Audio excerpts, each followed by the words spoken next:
Hello everyone, welcome back to my channel. In the previous lecture, we had read about compatible solution, right? Yeah. Now today we will do some example based on compatible solution. So let's start now, right? So what is the example number 2? Show that the equation z equals to में px plus qy is compatible with any equation fxyz pq equals to 0 which is homogeneous in x, y, z, right? So we have given partial differential equation is z equals to में px plus qy, right?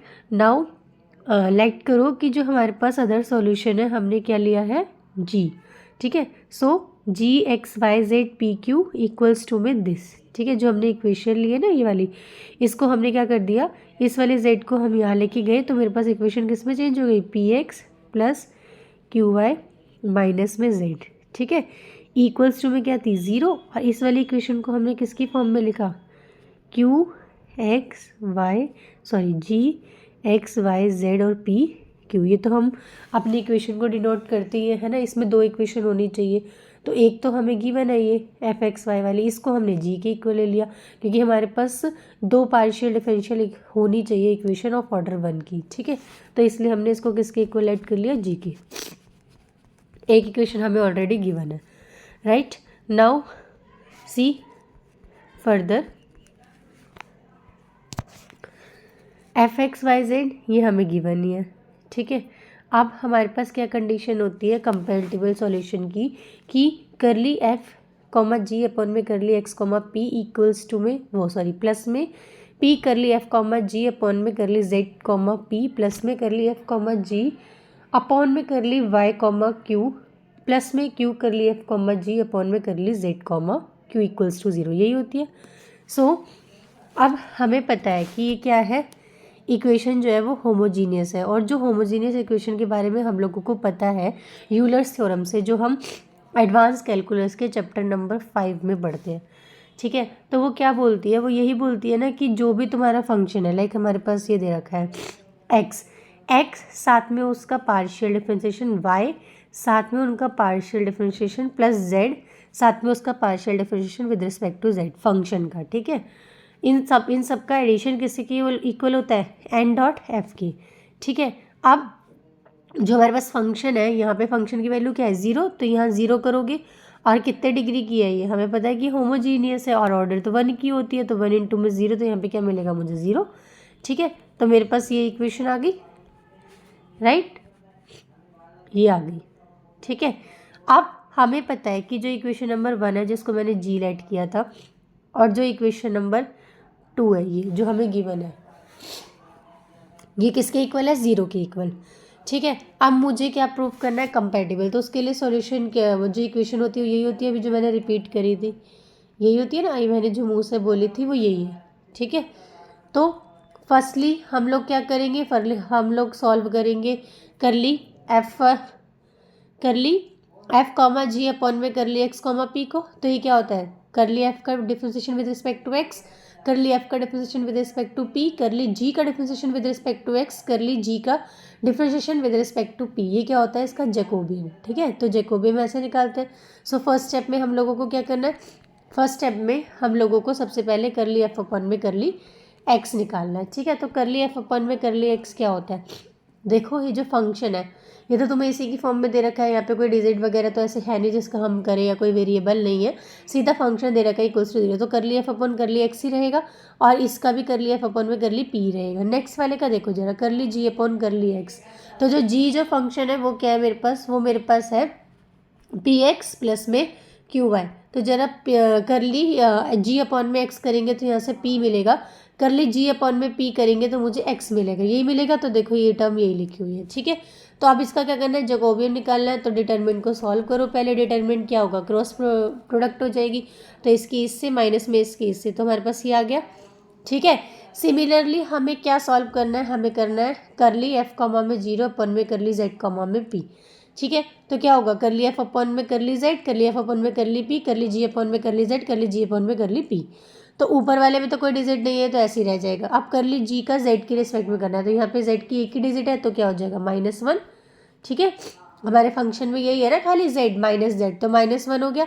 जी का P के respect में करेंगे तो देखो P के साथ तो एक्स है तो यहाँ पे एक्स आ जाएगा, राइट। अब इसका क्या निकालेंगे, जैकोबियन निकालेंगे। और जब जैकोबियन निकालोगे तो जैकोबियन क्या होगा, डिटर्मिनेंट को सॉल्व करना। तो जरा डिटर्मिनेंट को सॉल्व करो। सॉल्व करने के लिए क्या करना पड़ेगा, क्रॉस मल्टीप्लाई करना पड़ेगा, तो ये मिल गया मुझे, राइट। अब क्या करना है, अब हमें करना है करली एफ कॉमा जी और अपॉन में करली वाई कॉमा क्यू। तो क्या होगा, करली एफ अपॉन में वाई, करली एफ अपॉन में क्यू, तो ये तो ऐसे ही रहेगा। करली जी अपॉन में वाई, करली जी अपॉन में क्यू, तो क्या होगा हमारे पास, देखो करली जी अपॉन वाई निकालोगे तो यहाँ पे इस वाले जो ये जी वाला फंक्शन है इसमें जो हमारे पास वाई की टर्म है वो क्या है, क्यू है। तो यहाँ से क्या हो जाएगा क्यू, और करली क्यू अपॉन करली जी अपॉन में क्यू क्या है, क्यू के साथ क्या है वाई, तो एक आ जाएगा वाई, तो यही होगा। तो इसको सॉल्व करेंगे, अपने जैकोबियन से क्रॉस मल्टीप्लाई करेंगे तो ये आ जाएगा, राइट। नेक्स्ट देखो क्या निकालना है, हमारे पास एक लास्ट रह गया करली एफ कॉमा जी अपॉन में करली जेड कॉमा में क्यू। तो क्या होगा, करली एफ अपॉन में करली जेड, करली एफ अपॉन में करली क्यू, करली जी अपॉन में करली जेड, करली जी अपॉन में करली क्यू। तो ऊपर वाले डिजिट तो सेम रही जैसे है, नीचे वाले में क्या आएगा, जी का जेड की रिस्पेक्ट में करोगे तो माइनस जेड था ना हमारे वाले फंक्शन में, तो इसका क्या हो जाएगा -1, तो यह -1 आ गया। जी का क्यू की रिस्पेक्ट में करोगे तो क्यू के साथ क्या था, वाई था और साथ में प्लस था, तो इसका जब हम करेंगे तो यहाँ से क्या मिलेगा मुझे, ओनली वाई मिलेगा, क्यू की रिस्पेक्ट में करूँगी। तो फिर क्या करूँगी, अपने अपने जैकोबियन को सॉल्व करूँगी। सॉल्व करने के लिए क्या करना पड़ेगा, डिटर्मिनेंट को सॉल्व करना किया था, डिटर्मिनेंट को सॉल्व किया तो क्रॉस मल्टीप्लाई हो जाएगी, राइट, और मेरे को ये मिल जाएगा फंक्शन, करेक्ट। अब ये जितनी भी वैल्यूज़ आई हैं ये हम अपनी इस वाली इक्वेशन में पुट कर देंगे। देखो हमारे पास क्या इक्वेशन थी, ये इस वाली इक्वेशन में पुट कर देंगे, राइट। तो देखो अब सारी इक्वेशन को ज़रा पुट करो, क्या मिलेगा, यही था फर्स्ट इक्वेशन से ये आ रहा था, सेकेंड वाली से ये आ रहा था, थर्ड वाली से ये आ रहा था, फोर्थ वाली से ये आ रहा था, राइट। अब क्या करना है मुझे, देखो कॉमन लो, मतलब खोल दो पहले इससे, सबसे पहले तो क्या करेंगे, पहले वाले से तो हमें ये मिल ही रहा है डायरेक्ट, ठीक है, सेकंड वाले से हमें ये मिल रहा है, तो क्या मिला, एक्स करली एफ अपॉन में करली एक्स, माइनस में पी करली एफ अपॉन में करली पी, प्लस में P x curly F upon में करली जेड, प्लस में पी करली एफ अपॉन में करली पी। तो ये प्लस और माइनस तो कैंसिल हो गया, ठीक है। नेक्स्ट चलते हैं आगे, देखो नेक्स्ट क्या मिलेगा, वाई करली एफ अपॉन में करली वाई प्लस का है, ठीक है, माइनस में क्यू करली एफ अपॉन में करली क्यू, प्लस में क्यू वाई करली एफ अपॉन में करली जेड, ठीक है, प्लस में क्यू करली एफ अपॉन में करली क्यू। तो ये प्लस क्यू माइनस क्यू से कैंसिल हो जाएगा, राइट।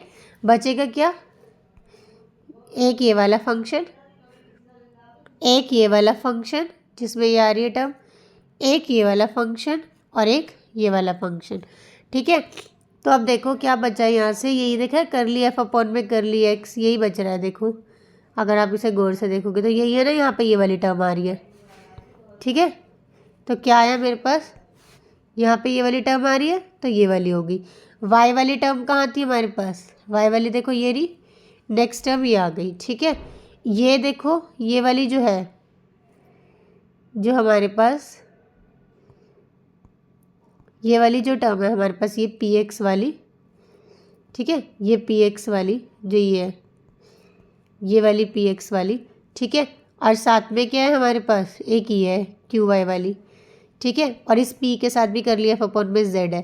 तो क्या करेंगे, नेक्स्ट स्टेप में क्या करना पड़ेगा मुझे, ये सब क्रॉस कर दो, ये तो गया, ये भी गया, ठीक है, ये ऊपर लिखवा दिया आपको तो इसको भी हटा देते हैं, ठीक, ये भी लिखवा दिया तो ये भी गया, ठीक है। अब देखो मेरे पास क्या बचा, ये भी गया तो इसको भी हटाओ। अब मेरे पास क्या बचा, अब मेरे पास बचा है करली एफ अपॉन में करली जेड को तो कॉमन ले लो। अंदर क्या बचेगा, P X plus Q Y, यही बचेगा। ठीक है, तो ये मैंने यहाँ लिख दिया। ठीक है, अब क्या करना है मुझे, इसको खोल के लिखेंगे, कर लिया एफ अपॉन में कर लिया एक्स, ये हो गया वाई, ये हो गया, और ये P X plus Q Y किसके इक्वल था, जेड के इक्वल था। जेड इक्वल्स टू में P X plus Q Y, जो हमें गिवन फंक्शन था जिसको हमने जी लेट किया था, यही था नहीं था। देखो अब हम देख सकते हैं जो हमारे पास गिवन इक्वेशन थी उसमें जो यही थी, इसको ही हमने क्या लेट किया था, हमने जी लेट किया था। ठीक है, जेड को इधर तरफ लेके गए थे तो माइनस में हो गया था जेड, तो उसको हमने क्या लेट कर लिया था, जी लेट कर लिया था। ठीक है, तो अब देखो जरा इसी को ही हम आगे सॉल्व करते हैं, क्या देगा ये हमें। देखो ये वाली इक्वेशन देख रहे हैं, ये और गिवन यही था, तो P X plus Q Y यही गिवन था, तो P X plus Q Y को क्या लिख दिया, जेड। तो देखो ये हो गया जेड। ठीक है, तो अब मेरे पास ये इक्वेशन आ गई। क्या इक्वेशन आई है, कर ली एफ अपॉन में कर ली x into x plus y, कर ली एफ अपॉन में कर ली वाई प्लस में जेड, कर ली एफ अपॉन में कर ली जेड। ठीक है, अब जो हमारे पास इक्वेशन थर्ड है, जरा देखना इक्वेशन थर्ड क्या है, ये है नहीं है, ये वाली जो हमने होमोजीनियस इक्वेशन लिखी थी। देखो जो हमने होमोजीनियस इक्वेशन लिखी थी एन डिग्री की, वो यही थी नहीं थी, है ना। तो ये वाली जो इक्वेशन है ये किसके इक्वल जा रही है, ज़ीरो के। और जो हमने अभी अभी जो सॉल्व किया है वो भी इक्वेशन देखो इसी फॉर्म में आ रही है, आ रही है ये वाली इक्वेशन नीचे वाली, देखो ये आ रही है। तो ये किसके इक्वल होगी, किसके इक्वल होगी, इक्वल्स टू ज़ीरो, यही होगी ना। तो इसको हमने क्या कर दिया, equals to zero, correct. Next देखो, नेक्स्ट वाला क्या है एग्जाम्पल, ये क्लियर हुआ इतना। तो अब हमें यही तो शो करना था कि जो डिफरेंशियल इक्वेशन है z इक्वल्स टू में पी एक्स प्लस क्यू है वो कंपैटिबल है with the differential equation this. ठीक है, और ये होमोजीनियस है in this X Y Z. ठीक है, नेक्स्ट देखो क्या है कि शो दैट करो कि ये जो हमारे पास इक्वेशन है ये इक्वल्स टू ज़ीरो है और ये कंपैटिबल है अगर ऐसा हो जाए तो। ठीक है, अगर ऐसा है तभी कंपैटिबल है। तो देखो जो हमारे पास गिवन जो इक्वेशन थी तुम्हारे पास वो क्या है, यही है ना एफ एक्स और जी जेड वाली, ये दोनों इक्वेशन है। ठीक, अब जो हमारे पास कंडीशन होती है कंपैटिबिलिटी की वो क्या होती है कि अगर तुम्हारे पास ऐसे कोई फंक्शन दे रखे हैं वो जब कंपैटिबल होंगे अगर ये इक्वल्स टू ज़ीरो हो जाए, यही होती है ना। तो देखो हम अपनी कंडीशन के थ्रू चलते हैं, जरा कंपेयर करना अपनी इस वाली कंडीशन को, इस वाली को और इस वाली को। क्या है इसमें, किस चीज़ की कमी है, सिर्फ जेड ही ऐसा वेरिएबल है जो इस दोनों में से मिसिंग है। तो इसका मतलब मिसिंग है, तो इसका मतलब इनका जो डिफरेंशिएशन है पार्शियल वो विद रिस्पेक्ट टू जेड क्या होगा, ज़ीरो होगा, यही हुआ ना। तो देखो इन्होंने लिख रखा है कि कंपेयर विद द इक्वेशन, हमें पता है कि जेड मिसिंग है, जेड मिसिंग है तो इन दोनों का जो हमारे पास डिफरेंशिएशन होगा पार्शियल वो क्या होगा, इक्वल्स टू ज़ीरो होगा। ठीक है, अब मैं क्या निकालूंगी, अब मैं अपना स्टार्टिंग वाला लेके चलूँगी क्योंकि जेड वाला जो है हमारे पास ज़ीरो होगा ना, तो इस वाले को लेके चलूँगी। ठीक है, इसमें जेड आ रहा है और किस में आ रहा है, इसमें आ रहा है, इन दोनों का लेके चलूँगी और अपने जैकोबियन को सॉल्व करूँगी, उसको इक्वल्स टू रख दूँगी ज़ीरो। तो इसका जब मैंने जैकोबियन निकाला तो मेरे पास क्या मिला, कर ली एफ अपॉन में कर ली जेड, कर ली एफ अपॉन में कर ली पी, कर ली जी जेड अपॉन में दिस। तो देखो जब एफ वाला जेड क्या है ज़ीरो, जी जेड वाला क्या है ज़ीरो। ठीक है, और ये हमारे पास ऐसे ही रहेगा एफ वाला जी वाला, तो ये किसके इक्वल हो गया, ज़ीरो के। इस वाले को जब हमने सॉल्व किया तो देखो एफ जेड और जी जेड वाली, ये वाली जो दोनों टर्म है ये ज़ीरो आ गई हमारे पास। ठीक है, और जो ये लास्ट वाली बची है इसको हमने सॉल्व करके ये लिख दिया। ठीक है, ये दोनों किसके इक्वल हो गई, ज़ीरो की, राइट। तो देखो जो भी हमने सॉल्व किया है इस इक्वेशन को, इक्वेशन नंबर थर्ड को, अब इक्वेशन नंबर थर्ड कौन सी है भाई, देखो हमारे पास इक्वेशन नंबर थर्ड है ये वाली, ये वाली। ठीक है, इस वाली इक्वेशन नंबर थर्ड से आपको क्या मिला कि जो ये दोनों टर्म है ना, ये वाली और ये वाली, ये किसके इक्वल जा रही है, ज़ीरो के। ठीक है, तो ये दोनों तो हो गए ज़ीरो, जब ये दोनों ज़ीरो हो गए तो ये भी हट गया, ये भी हट गया, राइट। जो जेड जेड वाली टर्म है ये भी हट गई हमारे पास और ये भी हट गई, तो बची क्या, एक हमारे पास बची ये वाली टर्म। ठीक है, एक हमारे पास बची ये वाली टर्म, इन दोनों का एडिशन किसके इक्वल है, ज़ीरो की, राइट। अब जरा एग्जाम्पल नंबर 4 देखते हैं। एग्जाम्पल नंबर 4 में क्या बोला है कि बताओ कि कौन सा system of partial differential equation है वो कंपैटिबल है और कौन सा नहीं है, और जो कंपैटिबल है उसका तुम्हें सॉल्यूशन में निकालना है, राइट। तो देखो जरा पहला वाला ही देखते हैं। ये हमारे पास जेड एक्स दे रखा है, हमारे पास जेड वाई दे रखा है, ठीक है। तो इस वाले में हमने सॉल्व किया, इसको पी ले लिया क्योंकि जेड अपॉन में एक्स फर्स्ट ही लेक्चर में बताया था वो पी के इक्वल होता है, ये क्यू के इक्वल होता है, दोनों की वैल्यू आ गई। अब जो हमारा सॉल्यूशन होता है उसमें हम क्या निकलते हैं, स्मॉल पी, है ना, और ये जो कैपिटल पी, जो कैपिटल पी होता है किसके फंक्शन होता है, एक्स कोमा वाई को, इसको हम क्या लिखते हैं, स्मॉल पी। जो कैपिटल क्यू होता है वो भी किसका फंक्शन होता है, एक्स कोमा वाई का, इसको हम क्या लिखते हैं, स्मॉल क्यू, राइट। तो देखो अब हम क्या करेंगे, हमें पता है कि ऐसा होता है। अब जो हमारे पास कंपैटिबल कंडीशन होती है वो क्या बोलती है, अगर पी और क्यू दे रखे हैं तो करली पी अपन में करली वाई और करली क्यू अपन में करली एक्स इक्वल होने चाहिए, यही बोलते हैं ना, राइट। अब जरा करली पी अपन में करली वाई निकालना, यहाँ से क्या मिलेगा, ओनली 18, ठीक है। और जरा करली क्यू अपन में करली एक्स निकालो तो क्या मिलेगा, 9। क्या 18 9 के इक्वल है, नहीं है ना, तो क्या हो जाएगा, नॉट इक्वल। नॉट इक्वल मतलब नॉट कंपैटिबल, ठीक है। नेक्स्ट वाले में देखो, नेक्स्ट वाला क्या बोलता है, पी ये दे रखा है क्यू दे रखा है, बताओ ये कंपैटिबल है या नहीं है। तो सिमिलरली पी दे रखा है क्यू दे रखा है, अपनी कंडीशन को सेटिस्फाई करो, करली पी अपन में करली वाई निकालो, करली क्यू अपन में करली एक्स निकालो।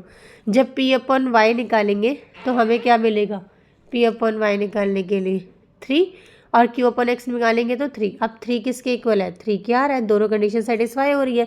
करली पी अपन में करली वाई किसके इक्वल आ रहा है, करली क्यू अपन में करली एक्स के, और जब ये इक्वल आ रहा है तो इसका मतलब ये क्या हो गया, कंपैटिबल हो गया। अब उसने बोला था क्वेश्चन के अंदर अगर कंपैटिबल होता है तो हमें क्या फाइंड करना है, सॉल्यूशन।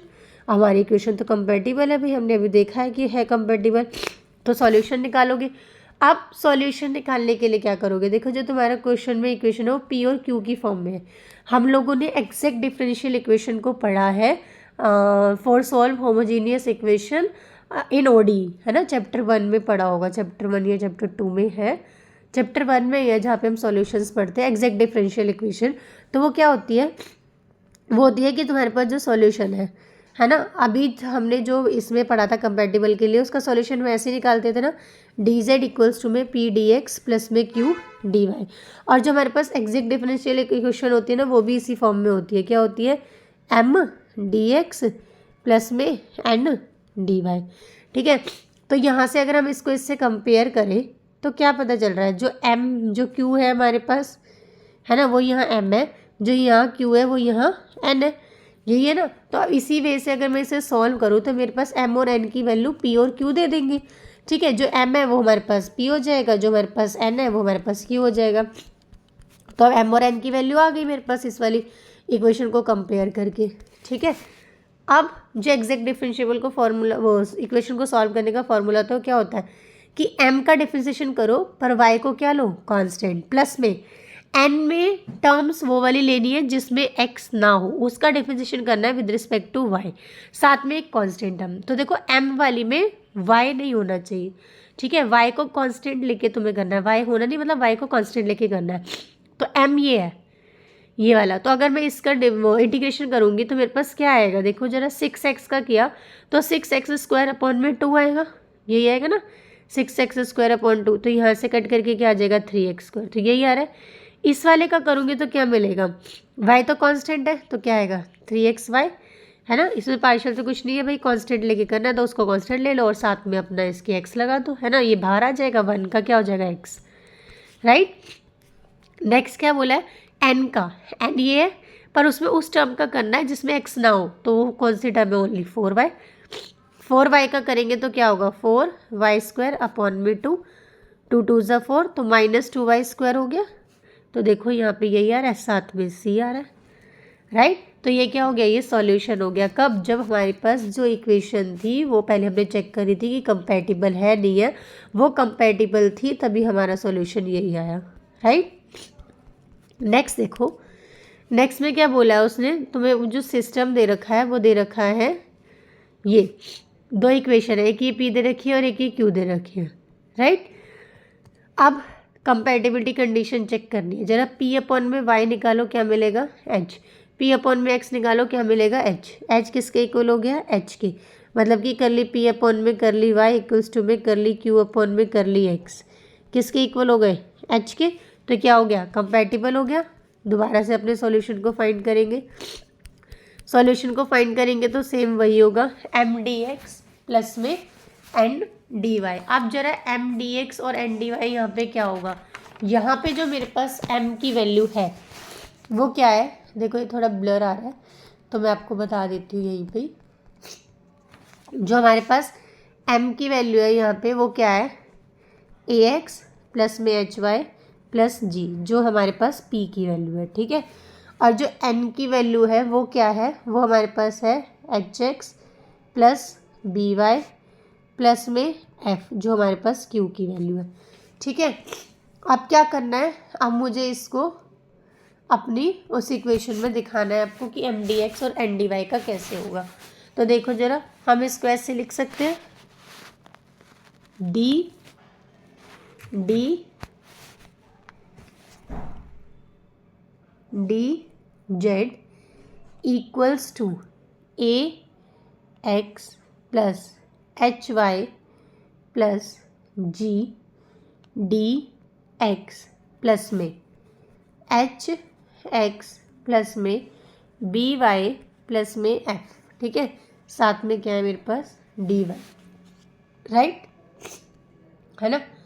अब क्या करना है, जरा इस डी एक्स को अंदर लेके जाओ, क्या मिलेगा, a x d x plus B y d y plus में क्या हो जाएगा, डी वाई, और ये हो जाएगा एच वाई डी एक्स। दूसरे वाले को खोलेंगे तो क्या मिलेगा, h Y d y plus में B y d Y, right, plus में एफ डी वाई, राइट, ठीक। अब देखो जरा आगे क्या होगा,